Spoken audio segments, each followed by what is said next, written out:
According to a survey of young job seekers, a quarter of applicants admitted to bringing their parents to a job interview, 70% asked them for help for applying for jobs, and almost all successful applicants credited their parents with helping them land a job in some capacity. Another report found that 75% of companies could not rely on some or all of the college graduates they hired last year to perform their role to a satisfactory level, mainly because of a lax attitude towards their responsibilities. 90% of hiring managers surveyed are now suggesting that basic professional etiquette training should be taught in schools to reverse this trend. It's not painting a pretty picture, but in defense of Generation Brainrot, the companies themselves have not been doing any better. The rate of reported abuse, both physical and mental, overstepping of responsibilities, and good old-fashioned bad management were all higher in 2024 than they were any other year since we started comprehensively collecting this data. In an era where major employers spend hundreds of millions of dollars to blur the line between work life and make their laid-back office attitude part of their brand image, maybe this shouldn't be surprising. But no matter who eventually gets blamed, there is now a lot of money on the line to reverse course. Some reports now estimate the uncivil behavior in the workplace is now costing the American economy $2 billion every day. So, have we really forgotten how to be professional? And is that actually a problem? One national workplace survey found that 48 million people are bullied at work. So how does it stop? Bullies and psychopaths. I had a bit of a mental breakdown. The post-pandemic fashion rules in the workplace are apparently shifting to be even more relaxed. I'm always shocked by how people are so unprofessional. It's a nice house for a $5 tip. Tipping culture is tilting me, especially in America. They put a mandatory tip, and I said, this is BS. I'm not tipping. There is a big difference between professionalism and competence. Sometimes the most unprofessional people are the most competent, and often the most professional people suck at actually getting the job done. This is because professionalism is a word that has slowly lost all meaning. Before the First World War, professionals were people who specialized in very specific fields that normally required a lot of trust between themselves and the people they served. These were people like doctors, lawyers, accountants, and bankers who, on top of being bound by the law, had their own industry bodies which laid out a code of ethics to make sure that people were comfortable putting their financial or actual lives in their hands. These professional industry groups still exist today. Accountants, lawyers, doctors, and even financial analysts all have their own industry associations who are very selective about who they let in and are equally very liberal with who they throw out. However, the word professional was co-opted by corporations, particularly after the end of the Second World War, as a way to informally mandate certain behaviors like a dress code and even a way of speaking. Office workers were no longer just clerical administrators. They were professionals, and instead of taking an oath to their association, they would take an oath to their corporation, sometimes literally. Rob Hofstetler, a corporate executive himself, wrote a fantastic article about the erosion of the meaning of the word professionalism, where he basically just concluded that today it means people who are well behaved and don't question authority too much. That is clearly something that has benefited companies as they grow larger and had more people to coordinate. But it doesn't explain why it started to go backwards. With trends like these, you need to remember that anecdotal evidence without data is usually just a sign of biases. It's easy to hate on the young college graduates just entering the workforce with their mornings full of energy and their heads full of broccoli. But that doesn't mean that they are less professional than previous cohorts. On the other hand, data without anecdotal evidence is usually just a sign of poor information collecting. However, the declining lack of professionalism in the workplace seems to be one of those occurrences with both a lot of anecdotal evidence and a lot of data to back it up. There have now been multiple reliable studies conducted on various aspects of normal workplace behaviors, and I am sure you have all had the iPad tip screen thrown at you by some disinterested barista. So, what's causing this? Well, there are some obvious culprits. The people who have entered the workforce for the first time in recent years probably spent a majority of their college years locked up at home. Now, college isn't exactly the bastion of professional behavior, but it does give students a taste of independence and responsibility. You are welcome to be blackout drunk at 5 a.m. as long as you make it to your 9 a.m. class for your end-term presentation. That's the kind of professionalism that America runs on. Anyway, since this mostly impacted people who went to college, this is mostly focused on office jobs, where the typical white-collar style of professionalism is most sought after. Another survey of managers conducted in 2024 found that almost 40% of them were now avoiding recent graduates in their hiring process, and typically that would not be something that companies would want to admit. Nearly half of them had to fire a recent graduate, with the primary reason being that they couldn't keep up with their workload. One of the biggest reasons why that started happening recently is because a lot of work in schools and colleges is now getting done by AI. I know it's not exactly shocking news, but the scale of AI cheating has now become so severe that schools are switching their curriculums back to standard pen and paper testing over self-directed research projects.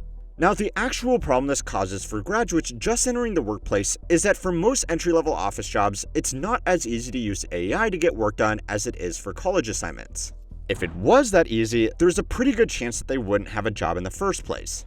Alright, so if AI brain rot and everybody going stir crazy during lockdowns was the whole story, that would be very convenient.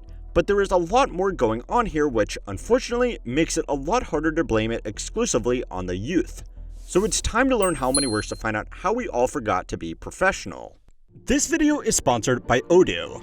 Odoo is an all-in-one business management platform that handles everything: sales, CRM, inventory, accounting, and yes, even a website builder, in one clean connected system. Their website builder makes it incredibly easy to launch a professional-looking site in just a few clicks. It's completely free, includes unlimited hosting and support, and you even get a custom domain for a full year. We recently gave our How Many Works library a major upgrade by moving it over to Odoo. Now it's easier than ever to explore books we love, like Why We're Getting Poorer by Cathal Moran, and we've got way more flexibility to grow the library over time. And the best part, we're already building something new on Odoo behind the scenes. It's not quite ready yet, but we'll be sharing more soon. Whether you're looking to streamline your business or build something from the ground up, check out Odoo. Use the link in the description to try any app for free, no credit card required. The ideal version of what a professional is has changed more than once. 100 years ago, you were a professional if you had a specific profession. And then you were a professional if you put on business attire in the morning, went above and beyond for that promotion, and used words like synergy. Today, that's changing yet again.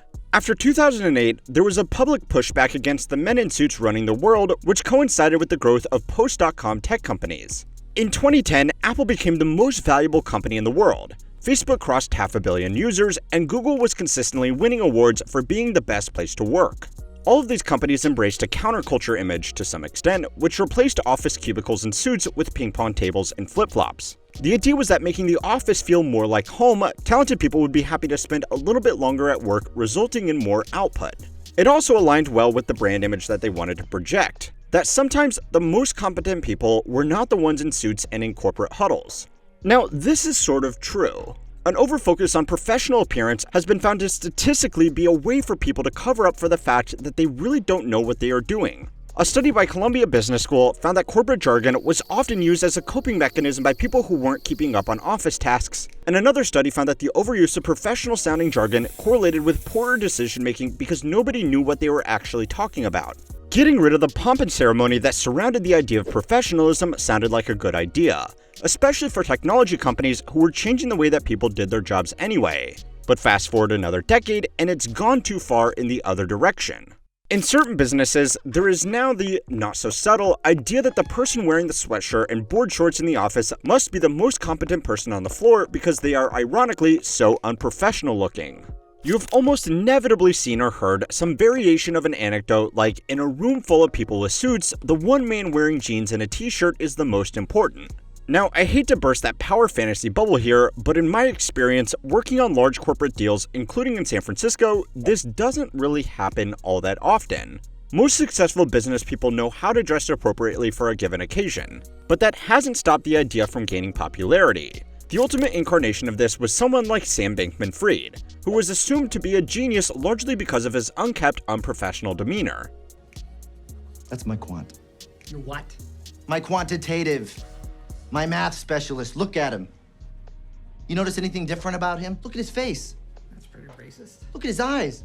Now, the commercial irony of this is that a lot of mainstream companies are only now just catching up with this idea, because they have convinced themselves that the world's most successful companies have offices that look like this, so if they want to be successful, they need to as well. The only businesses that have been left behind are primarily those with rigid organizational standards, like, well, doctors, lawyers, accountants, and engineers, the actual professions from a century ago. There have been more gradual changes in this time as well. The average professional behavior in a 1950s Mad Men-style corporate setting obviously wouldn't fly today. The scale of the professional workforce has also grown significantly as well. blue-collar workers have their own brand of professionalism, but it's mainly focused on keeping themselves and their colleagues out of harm's way while delivering good work. It's focused a lot less on using the correct corporate-approved lingo. But the share of people working in the service industry has grown as a lot of these jobs were outsourced. This means that working in an office is no longer really an elite status symbol anymore, and so the expectation of how these people act has changed with it. Now, no matter the particular examples, the end goal is almost always the same. Being a professional is just good marketing for putting the business ahead of other priorities. Whether it was General Electric pushing the idea of being a professional so that even their entry-level staff would dress and act like senior executives, or Google making an office that people felt like home in, it is all just a way to get a little bit more out of their staff. Now, sometimes that is absolutely necessary. Hot take alert, a work environment where people want to go above and beyond is actually a good thing. A workplace where nobody knows how to behave themselves is just as miserable as an overly authoritarian workplace. But people are just caring less and less. The line between consummate professional and corporate cuck is getting blurrier. A recent survey conducted by the Bureau of Labor Statistics found that the average person is now working just over 8 hours a day. That doesn't sound so bad until you realize that data includes weekends, which means that the average full-time employee is doing slightly more than a full workday every single day. That also doesn't include lunch breaks or commute time, and most of these additional hours are unpaid. According to the report, the average full-time employee is now doing more than 10 hours of unpaid overtime every single week. This would have been unthinkable before the 1980s, but now it's just part of being a responsible professional. But people are not as willing to put in that extra effort anymore for 3 reasons. The first is that a lot of the jobs that are seeing the sharpest drops in professionalism are really easy to get. A customer experience survey conducted by the research firm Forrester found that customer experience was now at its lowest level ever, primarily because of a lack of professionalism from service staff. Service staff on close to minimum wage really don't care about things like customer obsession. I know, shocking, right? Now, in the past, there was always the motivation that they could lose their jobs. But now, in a lot of cities across America, that's not the same threat it used to be. Minimum wage jobs in a high cost of living center are surprisingly hard to fill. Turnover is already high, and if people do lose their jobs, there are now gig services like DoorDash or Uber to fall back on. For the second reason, we need to go slightly higher up the corporate ladder. Middle managers and general office staff used to see the benefits of going above and beyond in the name of professionalism, but now it's not so clear. The average time that people spend at a single company is dropping rapidly, so there is less opportunity for internal promotions anyway. And on top of that, with average businesses now trying to roleplay as Google, it can be hard to determine what brand of professionalism these companies even want. This is all happening at the same time that people are told they are right on the precipice of being replaced by AI, so maybe being a good little corporate drone just makes them easier to replace. Finally, at the very top of the pile, the third reason is because people are seeing how their business leaders act. In the age of social media and LinkedIn drivel, it's become clear that the same people who will endlessly lecture their staff about professionalism are often not that professional themselves. We can probably all think of one particular HR department that's going to have the adventure of a lifetime explaining workplace etiquette in the future. Anyway, perhaps the most important question is, does this matter? If the pretense of performative professionalism is dropped, it will probably make it a lot easier for you to stand out by doing good, honest work. Our actual productivity has actually grown faster over the supposedly worst years of professionalism ever. So maybe there is something behind ditching the mask and just getting the job done. Professionalism is a surprisingly convenient term, just like the middle class. Go and watch this video next to find out what happened to those guys. And don't forget to like and subscribe to keep on learning how money works.